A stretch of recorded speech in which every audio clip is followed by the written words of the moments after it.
Hello everyone, టాలీవుడ్కి సంబంధించిన ఒక heroine కేవలం భరణం కోసమే భర్తకి డైవర్స్ ఇస్తున్నట్టు కూడా ఒక వార్త అయితే సర్క్యులేట్ అవుతుంది. అయితే భర్త హింసిస్తున్నాడు అన్నట్లు కూడా కోర్టుకి మెట్లెక్కడం జరిగింది. ఆ హీరోయిన్ ఎవరు డీటెయిల్స్ తెలుసుకుందాం. ప్రస్తుతం మనతోటి సినీ క్రిటిక్ జగదేవ్ ఉన్నారు. వెల్కమ్ చెప్తాం. Hello sir. Hi Zakir. Yes sir, ఏంటి సార్ నిజంగా భరణం కోసమే కోర్టులు మెట్లు ఎక్కిందంటారా, లేకుంటే భర్త పెట్టే హింసలు తట్టుకోలేక కోర్టులు మెట్లు ఎక్కిందంటారా? యాక్చువల్గా ఈ మధ్యకాలంలో ఈ భరణం అన్నారు కాబట్టి ముందు టాపిక్ అది గుర్తొస్తుంది నాకు, అది మాట్లాడదాం. అయితే ఈ సెలీనా జైట్లీ ఎలా ఉన్నారు, తెలుగులో మంచు విష్ణు గారితో ఒక సినిమా చేశారు. విష్ణు గారు రెండో సినిమానో ఏదో, అది నాకు ఫస్ట్ సినిమా విష్ణువే, రెండో సినిమా ఇది. మంచి మోడలరు. తెలుగులో అదొక్కటే చేశారు అనుకుంటా. హిందీలో మాత్రం ఒక 10-15 సినిమాల దాకా చేసినట్టుకున్నారు బాలీవుడ్లో. అయితే ఆవిడ కొన్నాళ్ళకి పెళ్లి చేసుకున్నారు. ఎవరో ఆస్ట్రియా దేశస్తుని ఎవరినో పెళ్లి చేసుకున్నాడు. కామనే కదా, బిజినెస్ మ్యాన్. అంటే ఇక్కడ సినిమాలతో లావాదేవీలతో సంబంధం లేని వాళ్ళని ఎప్పుడు చేసుకుంటుంటారు ఈ బాలీవుడ్ హీరోయిన్లు చాలామంది, అంటే ఇండస్ట్రీకి సంబంధించిన హీరోయిన్లు. అది ఎక్కువగా నేను గమనించేవాడిని. వీళ్ళు ఎందుకు ఎవరో ముక్కు మొహం తెలియని ఎందుకు చేసుకుంటారు అంటే ఈ దేశానికి సంబంధం లేని వాడిని చేసుకుంటుంటారు. మేబీ ఒక లగ్జరీస్ లైఫ్కి అలవాటు పడో ఇతర కారణాలు. అయితే వీళ్ళిద్దరికి 4 పిల్లలు. అంటే ఆవిడ 2 సార్లు ట్విన్స్ని కన్నారు. ఫస్ట్ ఒకసారి ట్విన్స్, తర్వాత మళ్ళీ కూడా ట్విన్సే. అంటే ఎప్పుడో జనరల్గా వస్తుంటాయి కదా మాజీ బాలీవుడ్, ఒకప్పటి బాలీవుడ్ హీరోయిన్ ట్విన్స్ని జన్మనిచ్చారు, చిన్న చిన్న షార్ట్స్ లాగా వస్తూ ఉంటాయి. అయితే ఇప్పుడు మరి ఆ వివాదం ఏమైందో తెలియదు. వీళ్ళకి ఎలా ఉంటుందంటే వీళ్ళకి పెళ్ళైనా లేకపోతే ఇంకేం జరిగినా వాళ్ళ కంఫర్ట్స్ వాళ్ళు కోల్పోకుండా ఉండడానికి చూసుకుంటారు. అలా చూసుకున్నప్పుడు పెద్ద స్థాయిలో ఎలా ఉంటాయంటే కొన్ని రోజులుగా బోర్ కొట్టేస్తుందో, లేదంటే ఆ కంఫర్ట్స్ దూరం అవుతాయో, లేదంటే నచ్చదో, గ్యాప్ వస్తుందో తెలియదు. కానీ లాంగ్ రిలేషన్స్లో ఉండే వాళ్ళు ఇప్పుడు మనం చాలా అరుదుగా చూస్తాం.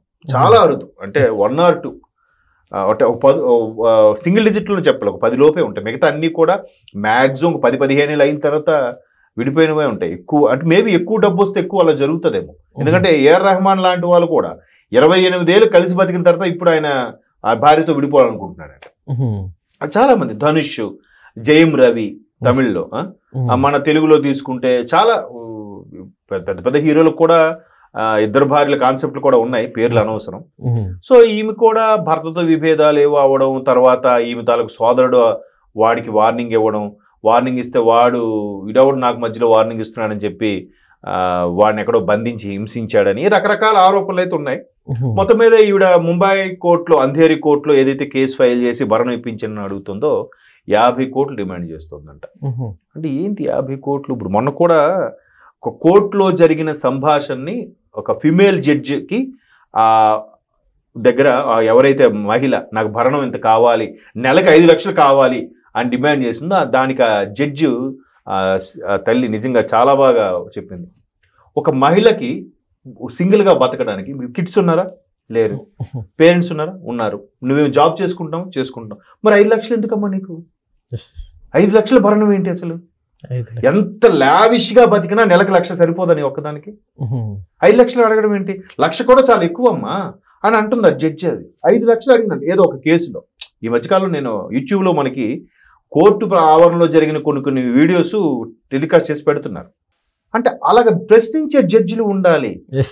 ఆ మహిళ తరపున లాయర్ కూడా లేదు వాడు చాలా టార్చర్ పెడుతున్నాడు, వాడితో విడిపోతున్నారు, ఓకే క్లియర్, ఇష్టం లేదు వాడితో విడిపోండి. కానీ భరణం అంత డిమాండ్ చేయడం ఏంటి? అంటే భరణం కోసం విడిపోతున్నావా ఇప్పుడు నువ్వు? చూసారా ఎలాంటి ఉన్నాయి పరిస్థితులు. అలాగే ఇప్పుడు ఈవిడ కూడా 50 కోట్లు అడుగుతుందంట. మేబీ సంవత్సరానికైనా అవ్వచ్చు. సంవత్సరానికైనా నెలకి ఎంత పడిందండి? నెలకి ఎంత? 4 కోట్ల 4 కోట్ల నెలకి భరణం టూ మచ్ కదా.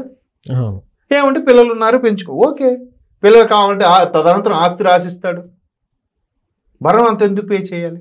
ఇట్లాంటివి ఇవి ఈ చట్టాలు కొన్ని వాళ్ళలో అంటే ఎంతోమంది మహిళలు ఈ కట్నం వేధింపులతో, అత్తమామల వేధింపులతో అబాస్ పాలైన మహిళలు ఉన్నారు. అది ఒకప్పుడు, ఇప్పుడు అది లేదు. ఎందుకంటే ఒక రిటైర్డ్ మహిళా జడ్జి గారు కూడా ఒక ఛానల్ తీసుకున్న ఇంటర్వ్యూలో ఆవిడ హైకోర్టు జడ్జిగా చేశారట. వాళ్ళకు వచ్చిన ఇన్ఫర్మేషన్ సర్వేలో తెలిసింది ఏంటంటే ఎప్పుడైతే నిర్భయ లాంటి చట్టాలు బలంగా ఎక్కువగా అయ్యాయో, ఆడవాళ్ళకి మద్దతుగా సపోర్టుగా ఉంటున్నాయో, అవి వచ్చిన తర్వాత 60%, 60-65% డైవర్స్ ఫేకేనంట. అంటే కేవలం వీడితో వేస్ట్, ఇంకా పిల్లలు ఏం కలలేదంటే వీడు విడిపోదాం, ఇంత భరణం తెప్పించుకుందాం, మస్తుగా ఎంజాయ్ చేద్దాం, ఎవరితో టెన్షన్ లేకుండా లైఫ్ లాంగ్ ఆడిస్తాడుగా, ఇట్లాంటి కాన్సెప్ట్లో ఉంటున్నారంట. మిగతా 35 ఏదైతే ఉందో అది జెన్యున్ గా విడిపోయే వాళ్ళు ఉన్నారంట. పర్సంటేజ్ పెరిగిందిగా. సో అట్లాగా ఇప్పుడు ఈవిడ కూడా సెలీనా జైట్లీ హీరోయిన్ గా చేశారు, ఈవిడ కూడా బాలీవుడ్ లో యాక్టర్ చేసింది, ఈవిడ ఏదో సంపాదించుకునే ఉంటుంది మొత్తం. వాడు ఏదో పెట్టుంటే వాడు కూడా ఎంతకని చూస్తాడు. ఇప్పుడు 4 గోడల మధ్యన జరిగే సన్నివేశం ఏదైతే ఉంటుందో అది దాన్ని ఎవరు నోబడీ జస్టిఫై. అమ్మాయికి సపోర్ట్ చేసే వాళ్ళందరూ అమ్మాయి మంచిది, వాడు తాగుబోదు తిరిగిపోదు అని చెప్తారు. అబ్బాయి సపోర్ట్ చేసే వాళ్ళందరూ ఆ అమ్మాయి క్యారెక్టర్ మంచిది కాదు, మా వాడిని సరిగ్గా చూసుకోదు ఇలా చెప్తారు. ఎవరిని నమ్మాలి? వాళ్ళిద్దరిగా తెలియాలి కదా. కాబట్టి ఇలాంటి వ్యవహారాల్లో కోర్టులు కూడా ఆలోచిస్తున్నాయి. ఇప్పుడు వాడి స్థాయి ఏంటి, వాడు బాగా డబ్బున్నోడైతే భరణం పెంచేస్తారా? అది నిజంగా ఇప్పుడు వాడితో ఇష్టం లేదు, వాడు టార్చర్ పెడుతున్నాడు అనుకున్నప్పుడు వాడు దాని మీద ఏంటి ఆశించకూడదు కదా, అవునా కదా? వాడితో సంబంధం లేదు, వాడితో అసలు ఏ రిలేషన్ వద్దు. కాకపోతే ఏదైతే పెళ్లికి ఖర్చు పెట్టారో ఏదైతే చేశారో అది తీసుకోండి. ఇటువైపు ఆధారం లేనప్పుడు డిమాండ్ చేయండి. ఒక మనిషి బతకడానికి లేదా ఒక కుటుంబం బతకడానికి నెలకి ఎంత అవుతుంది సగటున, దాని ప్రకారం డిమాండ్ చేయండి. సార్ ఈ మధ్యకాలం ఇలాంటి అసలు రొటీన్ అయిపోయినాయి కదా. అదే అంటున్నాను కదా, ఒక రిటైర్డ్ జడ్జి ఆవిడ అదే చెప్తుంది. ఆవిడ ఎక్కువైపోతున్నాయి వాళ్ళు, ఇవాళ రేపు ఏముంది వీడు కాకపోతే ఇంకోడు, వాడు కాకపోతే ఇంకోడు, ఒకే రాముడిలాగా ఒకటే భార్య లేదంటే సీతంలాగా ఒకటే భర్త అనుకునే రోజులు పోయాయి. ఏముంది వీడితో కొన్నాళ్ళు గడుపుతాం, బోర్ కొట్టేస్తాడట. ఇప్పుడు కొత్త డైలాగ్, బోర్ కొట్టేశాడబ్బా నెక్స్ట్ ఇంకోది చూద్దాం. నాకు తెలిసిన ఒక మిత్రుడు ఉన్నాడు, వాడు ఒక బ్రహ్మాండంగా మంచి ఇల్లు కట్టుకున్నాడు.